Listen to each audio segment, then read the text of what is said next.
All right, I'm here live with some of our InFocus panelists on social media tonight. We're joined by Politico's Adam Wren, Democratic former state representative Terry Austin, and former Republican mayoral candidate Abdul Hakim Shabazz. Thank you all for being with us. We really appreciate it. We're looking at some of the numbers in Indiana. We now have some numbers from Marion County and from Lake County. Donald Trump, a big winner here in the race for president. And Adam, now the attention turns to a lot of these other states. A number of them just called, as you see behind me, Donald Trump with a lead in the Electoral College right now, according to Fox News and others, about 168, 113.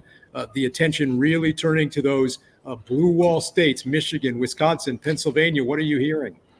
Well, I was just in Michigan this morning with former President Donald Trump at his last rally in Grand Rapids, and in Kent County right now, which is the suburban county surrounding Grand Rapids.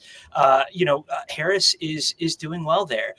We've got no votes from Wayne County, where Detroit is. That's a huge population center. So it's a similar story to what we're seeing here tonight in Indiana, where some of these large populous centers aren't reporting as quickly as they might typically do. Some of the counties surrounding Detroit breaking for Harris in double digits, but a lot of votes still to count there in Michigan. You know, a lot of people had their eyes on some of the other counties here in Indiana. Terry, where you are in Madison County, we're still waiting on some of the vote count to come in, but others were keeping an eye on Hamilton County, where it was fairly close. At the moment, Donald Trump's ahead there by about 7,000 votes. Some people had thought Hamilton County could be a bellwether for how other suburban counties around the country might look. What do you make of the numbers we're seeing so far there? Well, I think it just goes to show that Donald Trump is a tremendous draw on the Republican Party. And he's managed to carve out his, sort of his brand. And voters have responded to it here in Indiana. So I'm surprised it's not a little closer. However, there's still a lot of votes to come in. I can tell you, we haven't even finished up our tabulation here in Madison County yet. We're close, but not totally done. So, it is what it is. I think everybody knows the national race is going to be incredibly close and come down to those key states. But I think everybody expected Indiana to go red. Abdul, certainly, as some of our other panelists here tonight indicated, Tony Samuel among them, he felt Donald Trump would lift some of the other candidates on the Republican side of the aisle. Do you think that's what happened in the governor's race with Mike Braun being declared the winner at 7 o'clock by the Associated Press, despite some rumblings the McCormick campaign had been confident about this race? And despite the fact that we hadn't seen some of the vote from Marion County, now we have. They initially said they weren't going to concede. We did just see Mike Braun declare victory downtown. How much of this race does he owe to former President Trump's commanding victory here in Indiana tonight? I think Mike Braun owes his race to a couple of different people, Dan. Number one, obviously the Donald Trump supporters and the Donald Trump crowd, but also those folks who will vote for Republican, period. Longtime Republicans didn't feel comfortable going over to Jennifer McCormick, even though she used to be a Republican. So there's that. What I'll be interested in seeing is, once again, like Terry said, once we start getting results from Lake County and Evansville, Vandenberg, what is Mike Braun's margin of it? What is his margin? I know Mike always wanted to get at least sort of double digits. When that's all said and done, he's got it now. But I remember saying basically he'd be lucky to win by 4. But sometimes in politics, it's better to be lucky than good.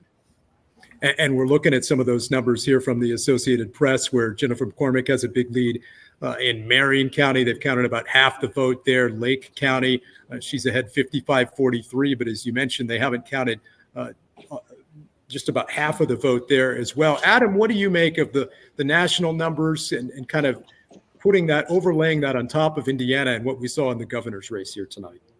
Yeah, it's fascinating. If you look at the margins that Trump has in Indiana, 2016, he wins by 19 points. 2020, that comes down to 3 points to 16. Now, we are at him back up at 20 again.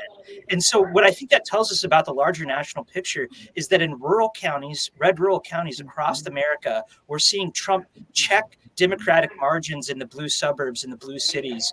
And that's happening all across the map. And so I think early on, this night is looking a little bit better for Trump than it does Harris. The Marion County numbers right now have Harris had 64-34 in Marion County. Hamilton County, as we said, kind of close, 51-47. But as you mentioned, Adam, a number of those other counties up in the Fort Wayne area and some of the rural counties all breaking significantly for Donald Trump. And we'll see how that plays out in some of those other key battleground states. You know, as we look at the map, we still have Kamala Harris ahead in Pennsylvania, in Michigan, but it looks as if Trump is ahead by about 6 in Georgia. He's moved back into the lead by a couple of points in North Carolina with about half the vote counted there. So we'll see how things continue to break nationally. We're going to have to go on television again with another update here shortly. But what stands out to each of you so far, and what will you be watching closely as the night continues to play out? Terry, I'll start with you. I think what stands out to me is that the Republican Party, quite honestly, owes Donald Trump a great deal. He has really sort of claimed the party. He's going to lead the party. And even those hesitant Republicans, it appears, came home. And I think it's going to be, it's still too early to tell how this is going to finish out nationally. But I think, make no mistake, they're going to be there with him for some time. Abdul? Basically, I'm looking at the Attorney General's race. By the way, congratulations to Attorney General Todd Rokita for his victory.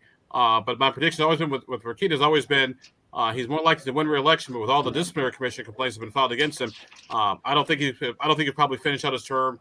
But I'll give credit where credit is due, and a victory is a victory. We'll see what happens there. Meantime, in the Senate race, Jim Banks, a big winner there tonight. Adam, as you see, that he's with about a 20-point lead still as some of the numbers come in from Marion County. He won commandingly near Fort Wayne and in some of those surrounding counties as he now heads from the House to the U.S. Senate.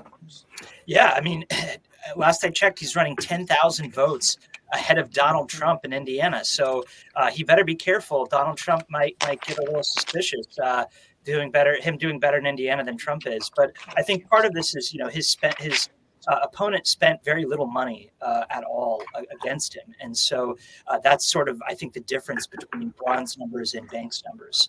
But yeah, next senator from Indiana, we'll have an interesting ideological split, I think, at times between Jim Banks and incumbent Senator Todd Young. They don't always see issues the same way. If you look at Carlin Yoder, who was the state director for Donald Trump's campaign and is close to Banks, he's already tweeting tonight that Indiana now has one conservative senator in the Senate. So there's some speculation that Carlin Yoder is looking at primarying Todd Young come 2028.